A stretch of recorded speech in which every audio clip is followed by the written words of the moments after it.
Hello everyone, मैं आशीष तिवारी। हमारे YouTube channel AIIMS mission education में आपका स्वागत है। पिछले वीडियो में हमने प्रश्न ओनली 5.2 के सवाल नंबर 2 तक के प्रॉब्लमों को हल किए थे। आज हम आगे प्रश्न ओनली 5.2 के जितने भी क्वेश्चंस है सबका सॉल्व करेंगे। क्वेश्चन नंबर 3 जो है बहुत ही आसान है, इनको जो विद्यार्थी हैं वो स्वयं हल कर सकते हैं। तो हम क्वेश्चन नंबर 4 को सॉल्व करते हैं। लिखा है क्वेश्चन नंबर 4, यदि a is equal to B हो तो एक्स वाई जेड जो है ज्ञात कीजिए। और जो आव्यूह a है उसका मान इस तरह से है और आव्यूह जो p है उसका मान इस तरीके से है। तो इसको हम सॉल्व करते हैं। क्योंकि क्वेश्चन हमको दिया है a is equal to B, अर्थात दोनों आव्यूह क्या है, समान है। तो हम दोनों आव्यूहों के मान को लिख देंगे। x minus 2 18z 3y plus 2z 6z is equal to a is equal to b। तो a के वैल्यू को रखे, फिर b लिखा है तो b के जितने अवयव हम उनको लिख देंगे। y z 6y x 2y। अब चूंकि दोनों आव्यूह जो है समान है तो आव्यूह के समानता की परिभाषा से उनके संगत अवयव जो है समान होंगे। लिख देंगे आव्यूहों के समानता की परिभाषा से इसका मतलब ये हुआ कि पहले आव्यूह का a11 दूसरे आव्यूह के a11 के बराबर होंगे। तो यहाँ पर लिखा है x माइनस 2 और इस दूसरे आव्यूह में a11 का मान लिखा है y। आगे इसको यदि हम हल करें, y को इधर ट्रांसपोज कर दें तो x माइनस y और माइनस 2 को इधर ट्रांसपोज करेंगे तो ये प्लस हो जाएगा। इसको मान लेंगे हम इक्वेशन नंबर फर्स्ट। अब देखते हैं कि इसका 12 जो है 3 लिखा हुआ है और इसका जो 12 है वो z लिखा हुआ है। तो तुलना करेंगे तो 3 इज इक्वल टू z, या इसको हम सकते हैं z इज इक्वल टू 3। फिर देखते हैं यहाँ इसका 13 2z लिखा है, यहाँ लिखा हुआ है 6। तो 2z इज इक्वल टू 6। फिर इसको यदि हम सॉल्व करें तो z is equal to 2 into के रूप में है। अगर हम ट्रांसपोज कर देंगे तो डिवाइड हो जाएगा। तो 6/2 कैंसिल हो जाएगा। 2 1 जा 2, 2 3 जा 6, आगे हो जाएगा z इज इक्वल टू 3। अब हम जो है 21 का तुलना करेंगे। यहाँ पर हमारा 21 लिखा हुआ है पहले आव्यूह में 18z इज इक्वल टू, यहाँ देखते हैं दूसरे आव्यूह में 21 लिखा हुआ है 6y। इसको मान लेंगे हम इक्वेशन नंबर 2। आगे हम 22 का देखते हैं। पहले आव्यूह में जो 22 लिखा हुआ है उसके अवयव हैं y प्लस 2 और यहाँ जो लिखा है हमारा x। फिर से यहाँ देखते हैं, व्यवस्थित कर देते हैं तो 2 को वहीं रखे रहते हैं, y को उधर ट्रांसफर करते हैं तो x माइनस वाई। इसको कैसे मिल सकते हैं, x minus Y is equal to 2। इसको मान लेते हैं हम इक्वेशन नंबर 3। आगे देखते हैं, यहाँ लिखा है हमारा 23 6z, यहाँ लिखा है 2y। इसको लिख सकते हैं 6z is equal to 2y। इसको मान लेंगे हम इक्वेशन नंबर 4। अभी हमने अवयवों की समानता की परिभाषा से संगत अवयवों की तुलना करके जो समीकरण है उसको प्राप्त कर लिए। अगर हम यहाँ ध्यान से देखेंगे तो z का मान 3 प्राप्त हुआ है, यहाँ पर भी z का मान जो है 3 प्राप्त हुआ है। अब z के इस मानों को यदि हम समीकरण 2 में या समीकरण 4 में रखें तो चर राशि y के मान प्राप्त हो सकते हैं। अब इसमें कोई भी समीकरण लेते हैं। मैं भी समीकरण 2 में z का मान रख देता हूँ। z का मान रखने पर समीकरण 2 बोलता है हमारा 18z is equal to 6y।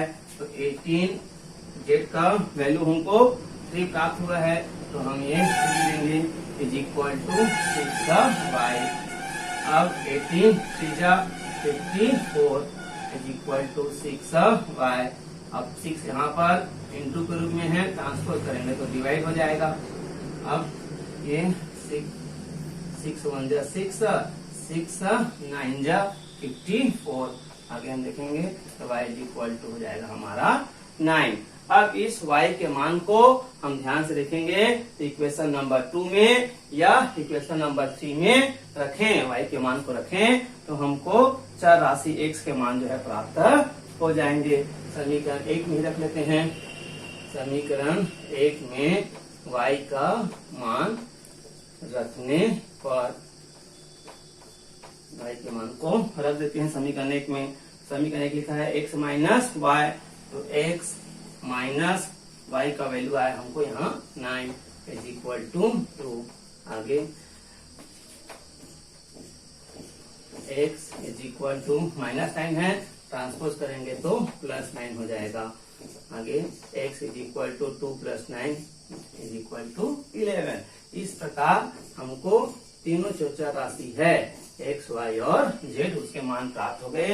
x का वैल्यू हो जाएगा 11, y का वैल्यू हो जाएगा 9 और z का वैल्यू हो जाएगा 3।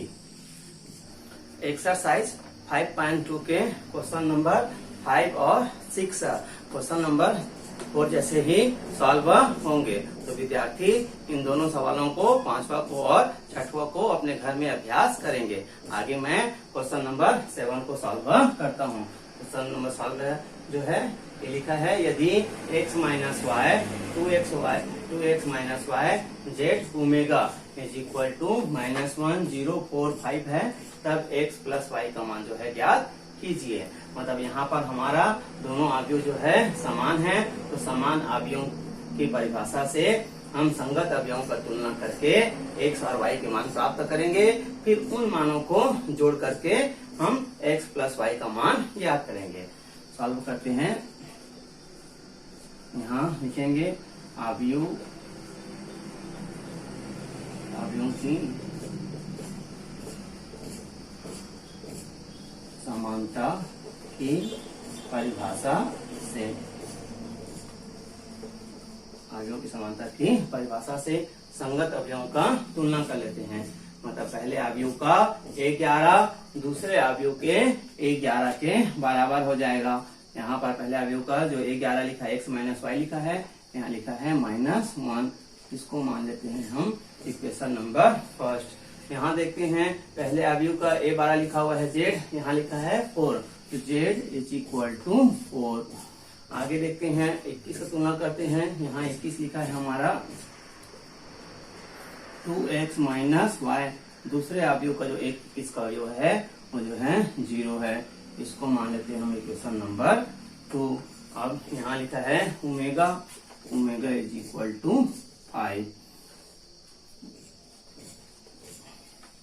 क्योंकि क्वेश्चन में हमको x प्लस वाई का मान ज्ञात करना है, अर्थात हमको चर राशि x और y का मान जो है ज्ञात करेंगे। z का मान पहले से ज्ञात हो चुका है, ओमेगा का मान पहले से ज्ञात हो चुका है। अब हम इक्वेशन नंबर फर्स्ट और सेकंड को सॉल्व करके x और y का मान ज्ञात करेंगे। यहाँ पर x और y चर राशि है, दो चर राशि है इस और रैखिक समीकरण है। तो दो चर वाले रैखिक समीकरणों का हल करने का दो विधि हम लोग पढ़े हैं, प्रतिस्थापन विधि और विलोपन विधि। तो दोनों विधियों में से किसी एक विधि का उपयोग करके हम चर राशि x और y का मान ज्ञात कर सकते हैं। अभी मैं विलोपन विधि के द्वारा इन समीकरणों को हल करके चर राशि का मान जो है प्राप्त करूंगा। इसमें हम देखते हैं कि जो चर राशि y है इसके गुणांक जो है 1 है, यहाँ पर चर राशि का गुणांक जो है 1 है, लेकिन दोनों का जो साइन है, चिन्ह है वो समान है। तो विलोपन विधि में हमें क्या करना पड़ता है, एक चर राशि को विलोपित करना पड़ता है। तो उसके लिए हमें दोनों समीकरणों को जोड़ना या घटाना रहता है। चिन्ह समान है तो घटाएंगे, चिन्ह अलग अलग रहता है तो जोड़ते हैं। यहाँ पर हम समीकरण 1 में समीकरण 2 को हटा देते हैं। समीकरण 2 को घटाने पर तो कैसे घटाएंगे, लेफ्ट को लेफ्ट से, राइट को राइट से। समीकरण 1 का लेफ्ट को लिख लेते हैं x माइनस वाई, इसमें घटा देते हैं समीकरण 2 के लेफ्ट को, तो 2x minus Y is equal to, यहाँ राइट लिखा हुआ है समीकरण 1 में -1 और समीकरण 2 में राइट में लिखा हुआ है 0। आगे इसको सॉल्व करेंगे, x माइनस वाई, ब्रैकेट को यदि हम हटाएंगे तो चिन्ह जो है बदल जाएगा, प्लस है वो माइनस, माइनस है वो प्लस, तो ये 2x माइनस है तो ब्रैकेट हटा देंगे तो हो जाएगा प्लस वाई, -1 -0 -1 हो जाएगा। आगे देखते हैं, यहाँ लिखा है माइनस वाई, यहाँ लिखा है प्लस वाई, तो प्लस माइनस है तो कैंसिल, x माइनस 2x हो जाएगा -x, इधर -1, दोनों साइड माइनस माइनस है तो उसको हम छोड़ देते हैं, तो x का वैल्यू जो निकल जाएगा हमारा 1। अब इस x के मान को हम समीकरण 1 में या 2 किसी में भी रखें, हमको y का मान जो है प्राप्त हो जाएगा। समीकरण 2 में x का मान रखने पर, समीकरण 2 में x के मान को रख देते हैं,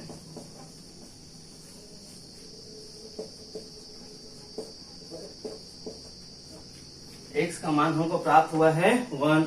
यहाँ समीकरण 1 में जहाँ x लिखेगा उसके जगह हम रख देंगे हम लोग 1, तो 1 minus Y is equal to -1।